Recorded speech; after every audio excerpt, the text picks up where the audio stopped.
Hello hi welcome नमस्ते, मेरा नाम है ऋतिक और आज हम फिर से बात करने वाले हैं एक और इंटरेस्टिंग कंसेप्ट की। तो ये वीडियो उन बच्चों के लिए मोस्ट इंपॉर्टेंट होने वाली है जिनका बीए प्रोग्राम में सेकंड सेमेस्टर का एग्जाम अब होने वाला है। मैंने एक सीरीज शुरू की थी स्टैटिस्टिक्स फॉर इकोनॉमिक्स की, उसके ऊपर बहुत सारे कंसेप्ट, बहुत सारे चैप्टर, बहुत सारी वीडियोज अपलोड हो चुकी हैं, ठीक है। जो और कोशिश करना वीडियो को सीरीज में ही देखो ताकि आपको कोई भी कंसेप्ट, कोई भी टॉपिक, किसी भी क्वेश्चन में कोई भी डाउट ना रह जाए। और भाई कई बच्चे वेबसाइट के लिए बोल रहे हैं कि भैया नोट्स नहीं दिया आपने, मैंने बोला था कि मैं वेबसाइट का लिंक अपलोड कर दूंगा। भाई उसमें कोई टेक्निकल इशू आ गया है, मैंने बोला है कल तक रिजोल्व हो जाएगा वो, और मैं कल वेबसाइट का लिंक वापस से डिस्क्रिप्शन में डाल दूंगा। आई बात समझ में हर एक वीडियोस के, तो आप आराम से जाके कल के बाद नोट्स पढ़ सकते हैं हर एक चैप्टर के। आई बात समझ में? हाँ, और जो भी फॉर्मूले इंपॉर्टेंट होंगे वो भी डाल चुका हूँ मैं कल तक, तो बस कल तक का वेट कर लें, उसके बाद आपको हो जाएगा। और अभी भी मेरे हिसाब से एग्जाम सैटरडे को है, ठीक है, तो कल हमारा क्या हो जाएगा, फ्राइडे हो जाएगा, तो मतलब सैटरडे को बोलो, संडे को एग्जाम है, तो आपके पास 2 दिन हो जाएंगे। आई बात समझ में? तो चलो फिर शुरुआत करते हैं आज का इंपॉर्टेंट कंसेप्ट, जहां पे हम क्या पढ़ने वाले हैं, डिस्क्रीट डिस्ट्रीब्यूशन। ये हमारा क्या होता है, लेसन नंबर 8। इस टॉपिक के ऊपर मैं मात्र 2 वीडियो बनाऊंगा, ठीक है, 2 वीडियो में खत्म हो जाएगा चैप्टर। आसान सा चैप्टर है, देखते हैं क्या है इसमें। अब बात है डिस्क्रीट डिस्ट्रीब्यूशन होता क्या है। हमने 2 तरह के डिस्ट्रीब्यूशन पढ़े हैं, एक तो पढ़ा है कंटिन्यूअस, एक होता है डिस्क्रीट। कंटिन्यूअस का मतलब क्या होता है, जब हमारे पास जो भी डाटा है वो चलता रहे लगातार, है ना, कोई इनफाइनाइट टाइम तक चलता रहे, जैसे कि 5 से 10, 10 से 15, 15 से 20, इसे हम बोलते हैं कंटिन्यूअस डिस्ट्रीब्यूशन। और डिस्क्रीट में जब सिर्फ कुछ नंबर आ गए ना, उसे हम बोलते हैं डिस्क्रीट, मतलब सीधा आपको नंबर्स दे दे। जैसे मान लो, मैं आपको एक सिंपल सा एग्जांपल देकर समझाता हूँ, इसके ऊपर बात की थी मैंने पहले भी, एग्जांपल देकर समझाता हूँ। मान लो आपके मार्क्स आए, आपके क्लास में 40 स्टूडेंट्स हैं, आपके सबके अच्छे क्या आए, नंबर आए, ठीक है। अब मैं बोलूँ कि 5 से 10 के बीच में कितने बच्चों के नंबर आए हैं, तो इसे हम क्या बोलेंगे, कंटिन्यूअस। 10 से 15 के बीच में, 15 से 20 के बीच में, 20 से 25 के बीच में। लेकिन अगर मैं सबके नंबर एक एक करके अलग से लिख दूं, इसे हम क्या बोलते हैं, डिस्क्रीट डिस्ट्रीब्यूशन। आई बात समझ में? अब इसके कुछ टाइप होते हैं डिस्क्रीट डिस्ट्रीब्यूशन के। अब कौन से होते हैं वो समझने की कोशिश करते हैं। जैसे कि पहला होता है यूनिफॉर्म डिस्ट्रीब्यूशन। अब बात है यूनिफॉर्म डिस्ट्रीब्यूशन क्या होता है। यूनिफॉर्म डिस्ट्रीब्यूशन का मतलब है एक ऐसा डिस्ट्रीब्यूशन, ठीक है, मतलब एक डाटा का ऐसा सेट जिसके अंदर जो भी प्रोबेबिलिटी है ना सबकी, वो क्या रहे, कॉमन रहे, मतलब सेम रहे। आई बात समझ में? जैसे मैं आपको एक एग्जांपल देता हूं, मैंने एक डाई उछाला, सपोज करो मैंने एक डाई उछाला, और डाई पे 1 के आने की प्रोबेबिलिटी क्या होती है, 1/6, 2 के आने की वो भी 1/6, 3 के आने की वो भी 1/6, 4 के आने की प्रोबेबिलिटी वो भी 1/6, 5 की भी 1/6। तो सभी नंबर के डाइस पे आने की प्रोबेबिलिटी 1/6 होती है। इसे हम क्या बोलते हैं, इसे हम बोलते हैं यूनिफॉर्म डिस्ट्रीब्यूशन। मतलब random variable can take an different values with equal probabilities. जब प्रोबेबिलिटी क्या हो, इक्वल हो, हम क्या बोलते हैं, यूनिफॉर्म डिस्ट्रीब्यूशन, ठीक है। यूं ना हो किसी नंबर के आने के चांस ज्यादा हो जाएं और किसी दूसरे नंबर के आने के चांस कम हो जाएं। अब यहाँ पे देखो लिखा भी हुआ है fx, यहाँ पे क्या हो गया 1/n, n यानी कि टोटल नंबर ऑफ जो भी ऑब्जर्वेशंस हैं, जैसे लिखा भी हुआ है 1 से लेके n तक। इसके बाद यहाँ पे आपको 2 चीज समझनी होगी। हर एक केस में आपको 2 फॉर्मूले बताऊंगा, एक एक्सपेक्टेशन निकालने के और एक वेरिएंस निकालने का, वो आपको ध्यान देना होगा। एक्सपेक्टेशन का फॉर्मूला यहाँ पे क्या है, n+1/2। और ध्यान देना यहाँ पे जो आपका n होगा वो शुरू होगा 1 से, 0 नहीं आएगा। n शुरू किससे होगा, 1 से। तो एक्सपेक्टेशन का फॉर्मूला सीधा क्या हो गया, n+1/2, और वेरिएंस का फॉर्मूला सीधा क्या हो गया, n² माइनस में 1²/12।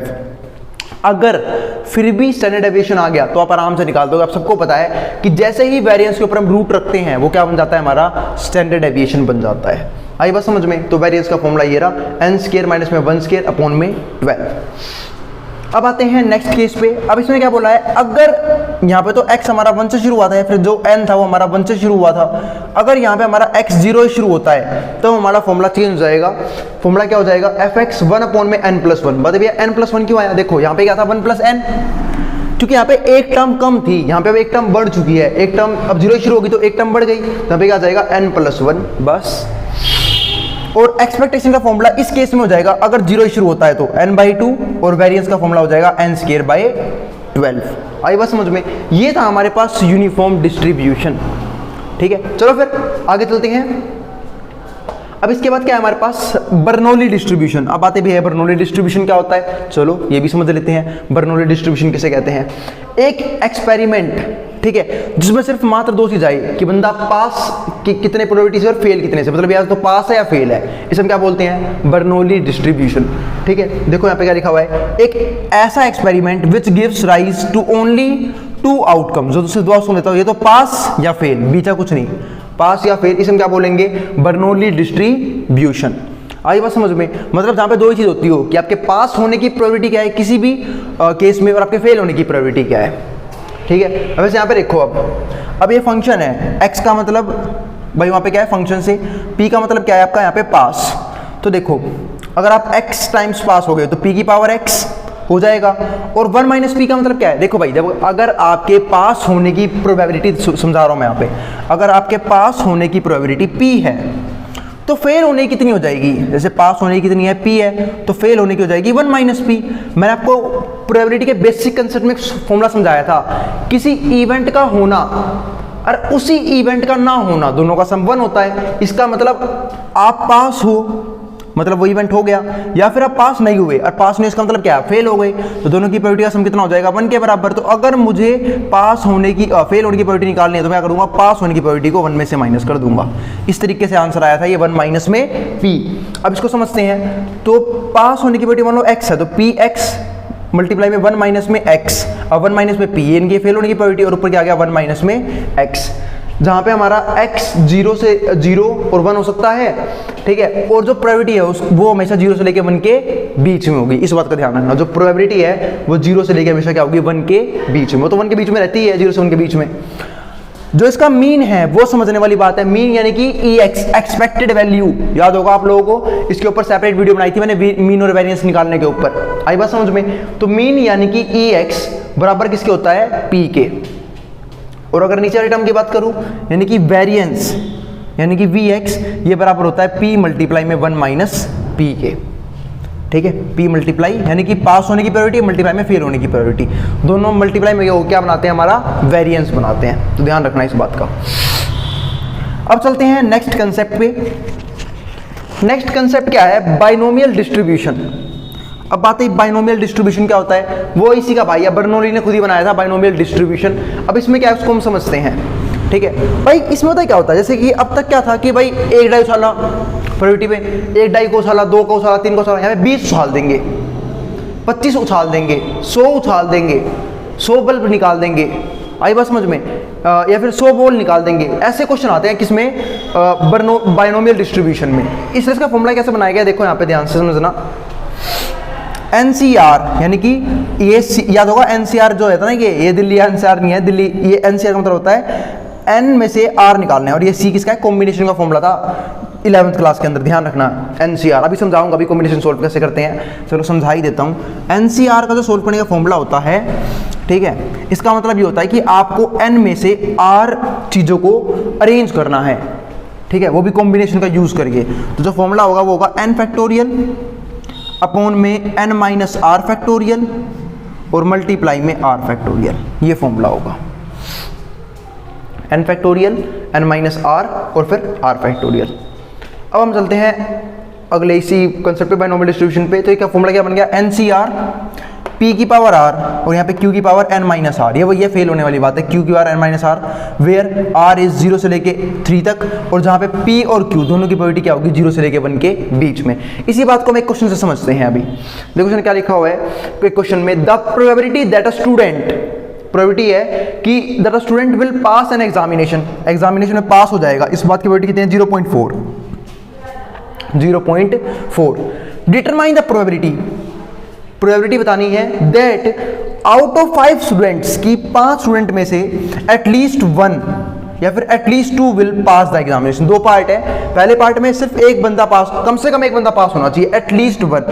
अब आपको इसकी प्रोबेबिलिटी निकालनी है एटलीस्ट 1 की, तो बातें कैसे निकालोगे? अरे एक बात बताओ, एटलीस्ट अब 5 स्टूडेंट ने पार्ट लिया, एटलीस्ट उनका मतलब क्या है कि भाई या तो एक बच्चा पास हो गया हो, या फिर 2 बच्चा पास, या फिर 2 बच्चे पास हो गए हों, या फिर 3 बच्चे पास हो गए हों, या फिर 4 या फिर 5 बच्चे पास हो गए हों। तो हमें इन सब की प्रोबेबिलिटी निकालनी होगी। तो इतना भयंकर काम नहीं करना हमें, एक सिंपल सी बात है। इसमें कौन सा केस नहीं आया?